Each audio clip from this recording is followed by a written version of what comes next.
Welcome aboard. I took a bunch of notes of things that I want to talk about because I've been taking questions for the last several weeks. I think about like 3 or 4 weeks when I was here. And now this week I want to talk about angels and the angelic realm a little bit. I've had a lot of questions, and quite frankly, let me start. I guess I'll restart. My good friend Rosie Shapiro. If you don't know Rosie, she did a show called Angels Among Us that was on TLC. And I think it's being currently rebroadcast on Hulu if you want to try and catch it there. And Rosie's coming to town, and we're going to be doing some hauntings and house blessings and things together while she's here in another Zoom session. That's going to be on March 20th at 6 p.m. So, and we're going to be talking a little bit about angels and your loved ones and how to connect with them if you're looking to do so. And we will do some teach you how to set up an altar or a place of reverence in your home to be able to be prayerful and mindful and thankful of the gifts that we have and people in our lives and the family that's looking out for us from the other side, as well as making sure that we are paying attention and giving the best intentions possible to those that we love here on this plane. So again, if you want to try, I think I mentioned this last week, if you want to try and book an appointment, we're kind of don't have a whole lot of room, but if you had a serious issue, I would try and rearrange some of my schedule a little bit, particularly for a haunting, if it's while Rosie's here. So if you do have an issue, please let me know. You can reach me at rapainley@gmail.com or robertpainley@spirit-focus.com. Those are the best ways to reach out to me and contact me to try and schedule something. And do try and catch the Zoom presentation. It's again on March 20th at 6 p.m. You can go to rosieshapiro.com. That's ROSIECEPERO .com. Sorry, I've been talking to Rosie a lot today, so going through her Gmail and other things. But go onto Rosie's site, and I'll try and post it here too. But you can go to it's on my Facebook page, and it's on Instagram as well. So try and reach out there, and you can get tickets to attend the Zoom event. It's going to be for an hour and a half on March 20th. So we look forward to seeing you there. That being said, let's get into tonight's topic a little bit. And tonight's probably not going to be an incredibly long show. If you know, Mark and I are in the process of moving. And we have packed up the house, and we've painted and scrubbed and mowed. And if it's possible to do things with the house in any particular stretch of the imagination, we've been doing that for 4 months now. Not that there are any major problems, but just that I don't know. When we sell a house, we want to make sure that that the new owners have a lovely space that they come into, and that everything is as pristine as possible. Even though we probably didn't live that way most of the time, it's nice to have the house look its best. So it goes, I guess, to the first point here is kind of respect your space, respect not only your body and your mind and the food that you put into your body, but also have respect for the place in which you live. I can't tell you how many places I go to where there is a lot of spiritual activity, and it's made worse by the clutter. So if you can try to, again, declutter your environment, declutter what you're doing, and, kind of that cluttered space and a cluttered mind is what's going to keep a little bit of your spirituality at bay. So do what you can to declutter as much as possible. I do have to say that through this process of moving, it has been a bit cathartic for myself. I don't know so much for Mark, but to get rid of some of the material possessions that I just don't need. It's amazing the amount of stuff that we donated to both charity and gave away to our friends and just kind of threw away if we haven't used it and it was garbage and we didn't think anybody could use it. And we did a lot of that. And we spent weeks, quite frankly. Mark's been here for 33 years. I've been here for 20 years. And so we've got it's amazing how in a small home, you can still find room for all this clutter. So the spaces on the outside were pretty much clutter free, but in the closets, there was just way too much stuff. And it's amazing how liberating it feels to get rid of a lot of that. So if you're finding yourself mired down during COVID with nothing to do and you're wondering how to improve your life in some capacity, do try and go out there and do try and declutter. Make it a project, and don't set an unrealistic goal. I think one of the things that Mark and I both found was that when you're trying to set a goal in this way, don't look at it as, oh, I have to go through the entire house to do something. Pick a room and just say, this weekend is going to be nothing but the closet in the master bedroom. That's what you're doing. Don't focus on anything else. That's your project. Pull everything out. The suggestion is don't go through one piece of things and keep things in there. Rip it all out of there, and then really concentrate on what you're putting back into that space. And then we found it much easier to work with that type of an environment to really try to clean things out and to make sure that you're not I mean, I had letters from my teenage years of things I was holding on to in newspapers and all kinds of stuff that, quite frankly, I have moved maybe 10 times in the last 30 years. And in all those processes of moving, I've been lugging this stuff around for no reason. I mean, they were great memories, maybe when I was in my 20s and 30s, but as my 50s now, it's just clutter. It really serves no purpose in my life. So it was really nice to get rid of a lot of this. And what's really even nicer is that when we get to our new home, we're not going to have all of this clutter laying around. It's going to be things that we want, things that we cherish, and things that we need. So go through pictures, go through all of that things, and just try and consolidate where you can. And I think you're going to find that your life becomes a little lighter in the process, and that will transmit into your spiritual life as well. When you feel lighter as a person, it just opens you up a little bit more to how you are able to receive both messages and more positive energy. Okay, so that's where we're going to start. But I do want to talk about angels. Those of you who know Rosie Sapiro, on her show was called Angels Among Us. And Rosie has an amazing ability to connect with the angelic realm and to get messages in that way. Not my gift. I'm straightforward. Do I get messages from the angelic realm and do I communicate with them? Yes. Not like she does. My gift is much different in that way. And so this is kind of one of the things I want to talk about is there's no really set way that we encounter the angelic realm. There are so many tiers of angelic realm, from guardian angels to archangels to different types, and they all have different purposes in your life. I won't go into today because I think that we could spend a whole show on just angels and their functions, their functionality, how they communicate with us. But I wanted to go through more of the story aspect, because what Rosie and I are going to be talking a little bit on the Zoom event that we're doing are some of the experiences on how we know that we encounter angels in our daily life.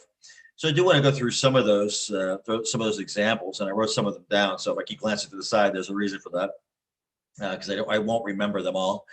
I think one of the things that I grew up Catholic, and I spent a lot of time in church. It was one of the places that I felt safest because of my gift and seeing mostly positive spirits, but there were also some negative things that I was encountering, negative entities, negative spirits, negative energy. And so I always felt safe in church, at mass, being reverent, being prayerful. So one of the things that I would do often is I was an altar boy, and I would, quite frankly, maybe serve 2 masses in a row as an altar boy. And sometimes I would be helping the priest with other aspects around it. Spent quite a bit of time at the church. And then we also had catechism classes that we had to attend when we were children. But my first encounter with angelic energy that I can remember, there may have been other encounters when I was a smaller child that I don't remember, but I first remember seeing my first angel, if you want to call it that, in church. And it was actually, I wasn't actually on the altar at this point. I was sitting in a pew and looking toward the altar. And I saw this wonderful, etherical, flowing gown, and a beautiful angel that appeared off. There was a huge crucifix that was up on the above the altar, and I saw this angelic energy or angel hovering to the, from my perspective, it would have been to the left of the altar, just off from where the crucifix was.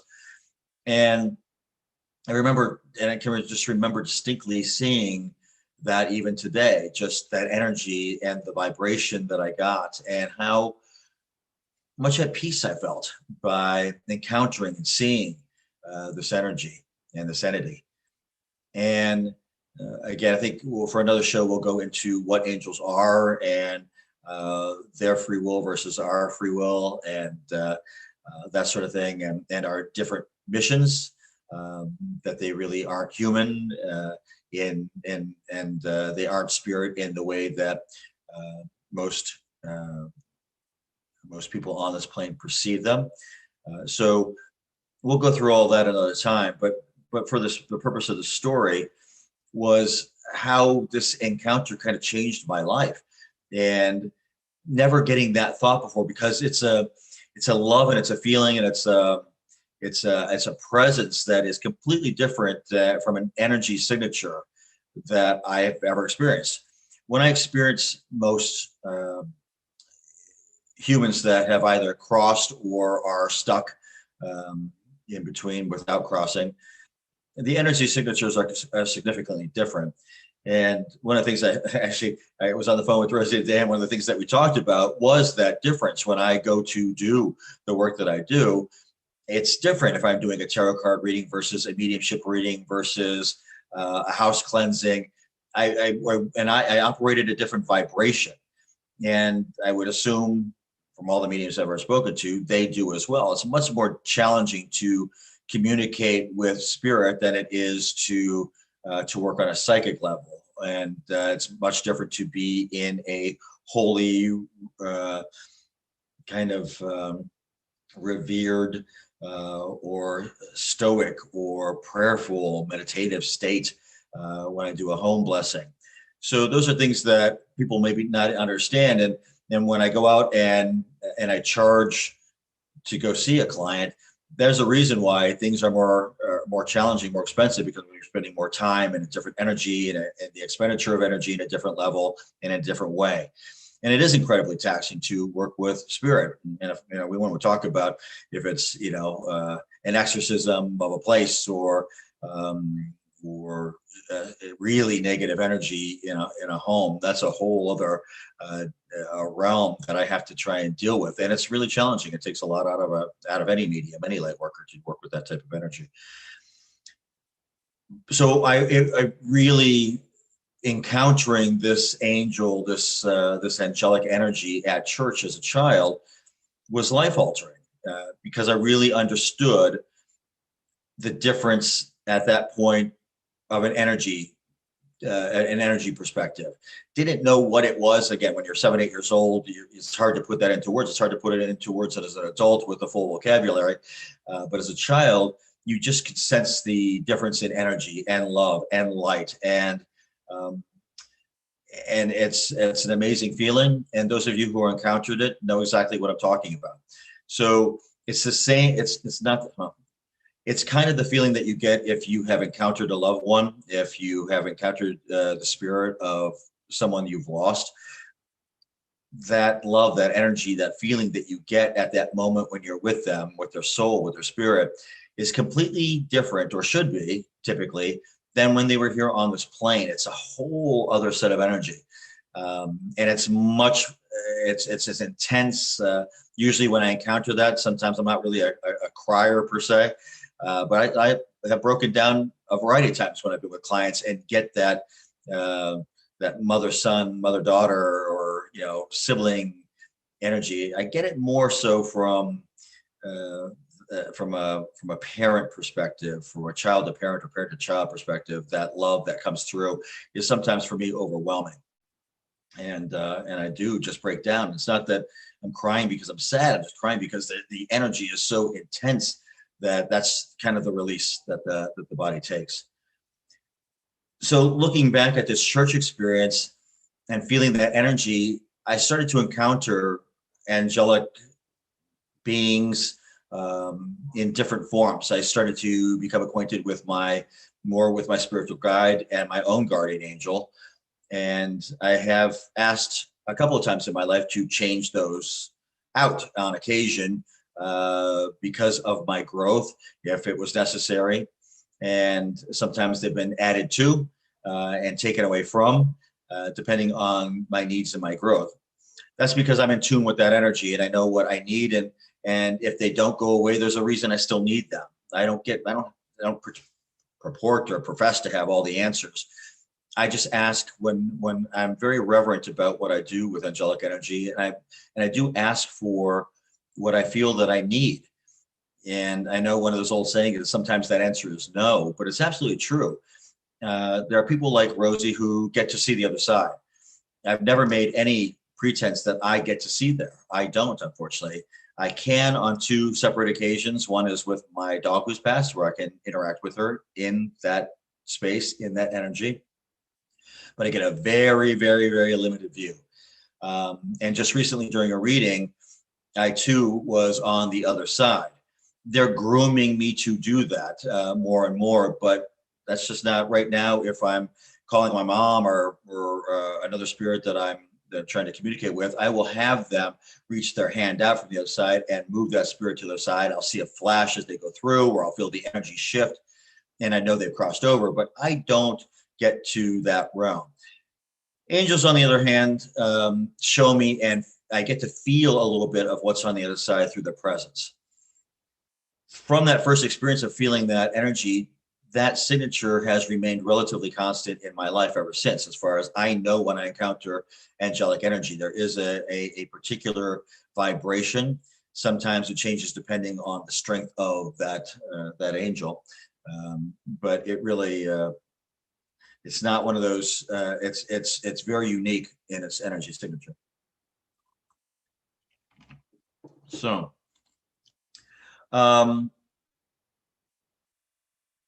I think I want to talk about how others interact at this point. Like I said, Rosie and other mediums get to see the other side, and I don't. It doesn't make one better or worse or whatever. It's just I truly believe we get what we're prepared for. And for whatever reason, my spirit guides, my angels don't feel that I'm prepared to see fully the other side. And I don't question that. I ask to be shown, but I don't insist. I don't. There's a reason they want. Believe me, if they want me to, if they wanted me to see, they'd let me. They do give me glimpses and insight now, but I don't.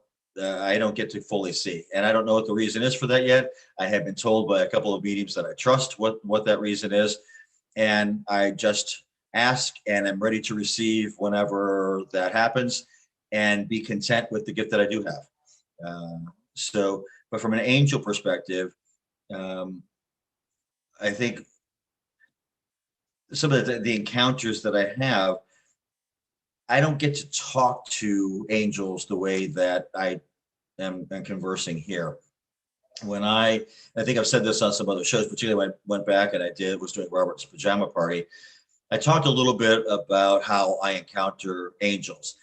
And still to this day, to an extent, the vast majority of the extent, I do encounter angels as relatively immobile energy.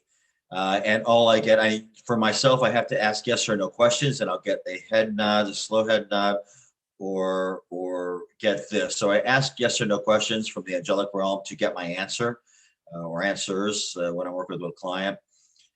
And that's been successful for me. At least I do get to communicate in some capacity and do get some information from them in that way. Ever since I started really working with the other side and spirits and trying to cross them over, I think I've mentioned too before, I do get to cross people over, and I work usually with Archangel Azrael I am protected by Archangel Michael, and I will use other archangels depending on what we're trying to do. But Azrael, as the angel of death, does help me specifically find out what the healing aspect is of that soul that needs to be addressed as I kind of transition and hand them off to be able to cross and move on with their spiritual journey. So I'll go into some other stories in a bit as it relates to those angels. But one of the things that I have found is I've worked and had a lot of very religious people that have passed that I wind up with that don't cross for whatever reason. And a lot of it is because of how they were raised and their belief system as far as, I'm condemned to hell because I did X, Y, or Z in my life.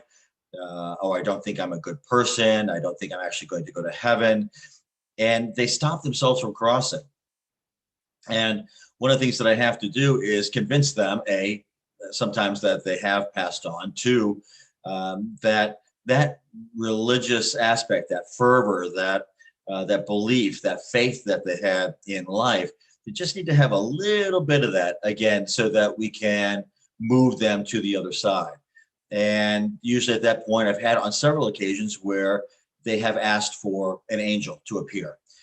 And I have asked the other side to have an angel appear so that they can see them and bring them some comfort so that they understand that I'm not trying to pull a spiritual fast one on somebody. And they do send an angel. And every instance where I've asked, again, the higher calling is not that it appears for me, but that it appears for the person that we're trying to move on for their highest good. And that's what's important here, is that we're doing what's necessary for the soul's journey, not for mine. And mine is irrelevant when I work with a client, or it's all about the soul. And quite frankly, it's really not about my clients either. It's really about the soul that I'm acting with that is stuck in this particular circumstance. But my sole job at that point is to get that spirit to understand why they're stuck, why they need to move on, what's waiting for them on the other side, how they need to continue on their spiritual journey.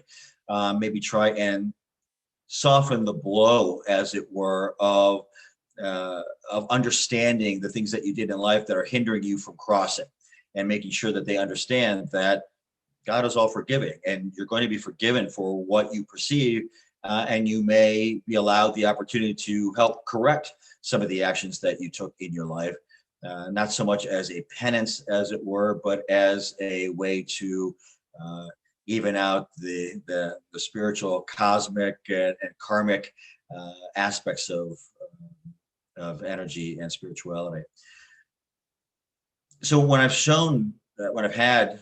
requested and I've shown these angels to people who were at the precipice of crossing, it really has been a sense of awe and wonder for me to be able to see and witness what these souls are experiencing, so that they allow me to see too, so I can explain what they're seeing, and to cross and encourage them to do so.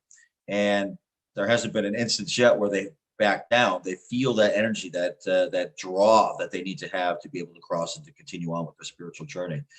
And it's an amazing feeling, and it's an amazing gift, and a privilege to be able to do that, work with souls in this way.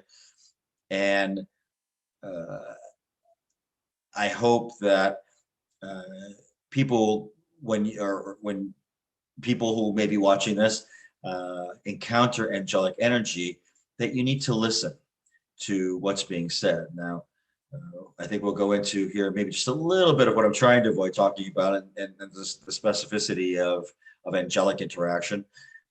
But allow yourself, they don't communicate in ways that I think most humans would perceive that communication.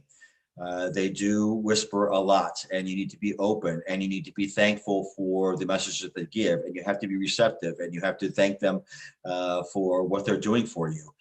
It's only right. They're just there to guide you and help you in your life. So a lot of these brilliant ideas that you come up with, and a lot of these things where you felt that you were saved for a particular reason, a lot of that is divine and angelic interaction.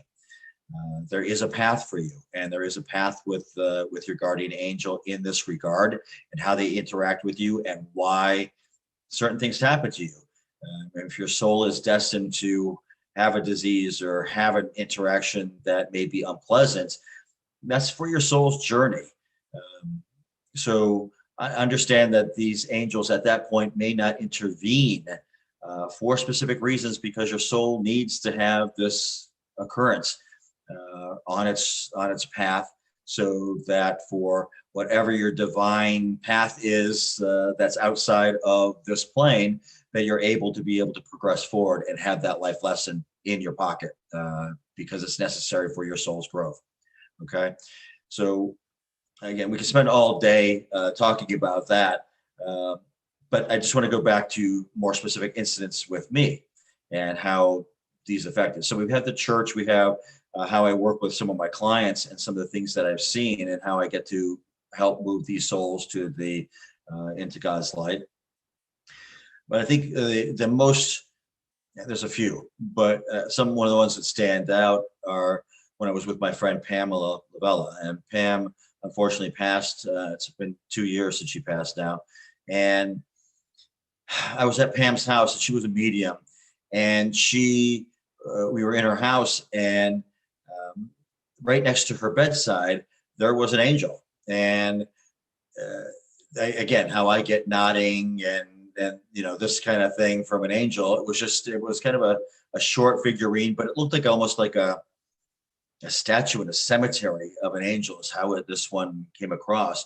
And I would just no eye contact, its eyes were shut, and it would just nod or move its head, and gave some information to Pam about her spiritual journey and what was going to happen to her and what she needed to know. And that was a beautiful encounter, both for Pam and for myself, to give her those messages. Since Pam is not here to give me permission to be able to talk about some of those experiences, I just won't. I'm going to have to pray on that one to see whether or not, and ask her directly, whether or not she would mind if I shared some of those experiences, because I think that they are important.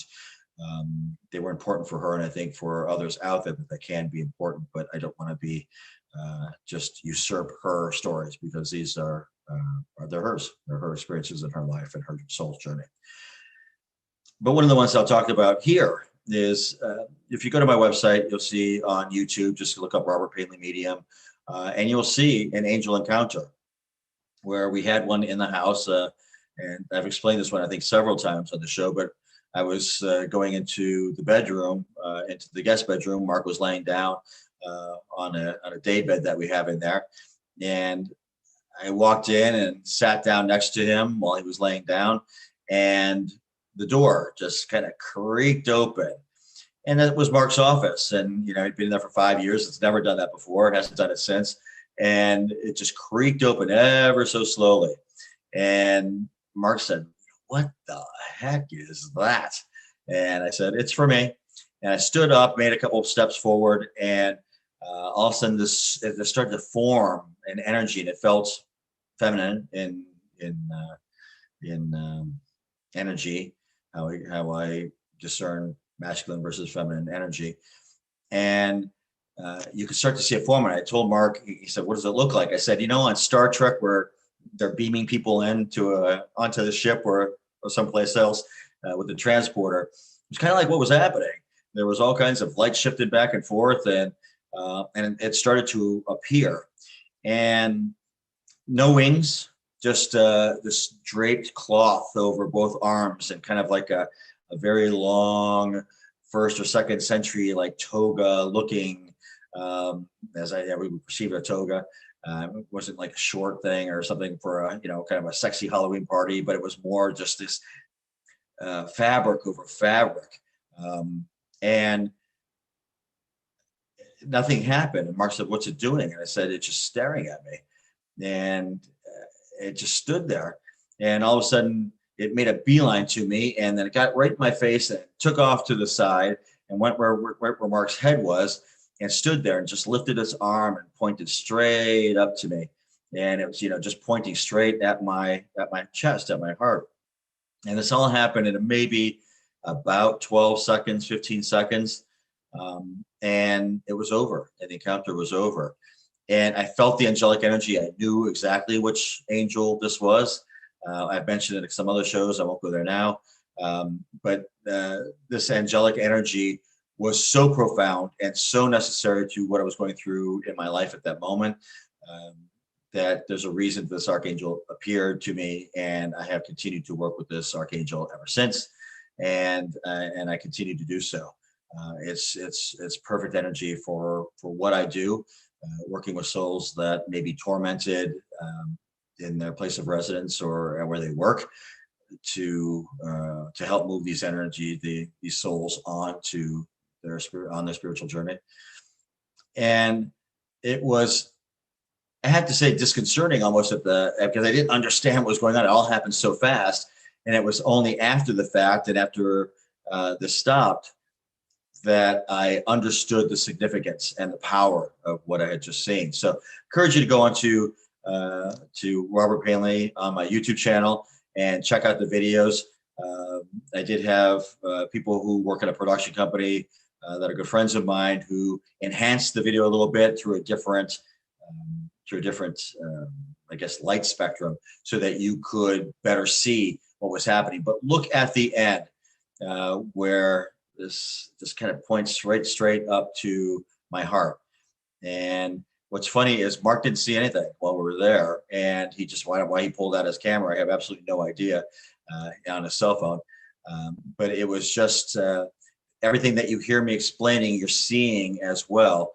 If you do watch the video, if you're watching on your cell phone, turn the light all the way up and watch it in a very dark room. You'll be able to see that encounter better. The versions that were enhanced by light spectrum, you won't need to do that. But that was a very interesting encounter. I'm so glad that I had that experience, and now it has changed the way that I work. It changed the way that I work with my clients and work with the souls that are no longer on this plane. And that's why this experience was so profound to me, and why I will always cherish that experience. Let's see what else we could talk about from experiences. I'm going to have to save some stories for the Zoom event. So I'm not going to go. I don't think I'm going to go into all of those stories here tonight. I think I'm going to kind of maybe just leave it there, because I think it's important that people put into context the profoundness that an angel encounter can have on your life. So do try to pray to your guardian angels, ask them to be around, and listen, be quiet. It's not something that we do in our daily life typically. I find usually Mark's asleep, and I'll be in bed when I get into my prayerful state, and really it's a time for me just to kind of lay down, listen, get rid of all the other extraneous energy and noise and distractions of the day, and find that reverent place. With Rosie too, we're going to be talking about setting up an altar and a place of meditation or something in your home, depending on your spiritual bent, to see how a place like this in your home can help you on your spiritual journey and in your daily life to help keep you more centered and more calm. So do join us again. That is on February 20th. I'm sorry, March 20th. We're already wrong with the dates. This year's flying. So March 20th at 6 p.m. Eastern Standard Time. Go to rosieshapiro.com and you can get tickets. Go under events there and you can get the tickets there. Again, that's ROSIECEPERO and .com, and just go look under events and you'll see it for March 20th at 6 p.m. So I'm going to end it here for this week. I don't know what the schedule's like. As we sell the house, I'm going to be having to move in and out. So hopefully I'll be here every Tuesday night. But as I'm in transition to our final destination, there may be a couple of shows that we may have to cancel in there. But I do look forward to doing this every week. And if you do have questions, as usual, please submit them to rapainley@gmail.com or to robertpainley@spirit-focus.com. And I'll be happy to answer those questions here on the show. I wish you all a wonderful evening, and thank you for joining, and look forward to seeing you next Tuesday. Thank you very much. Have a lovely evening.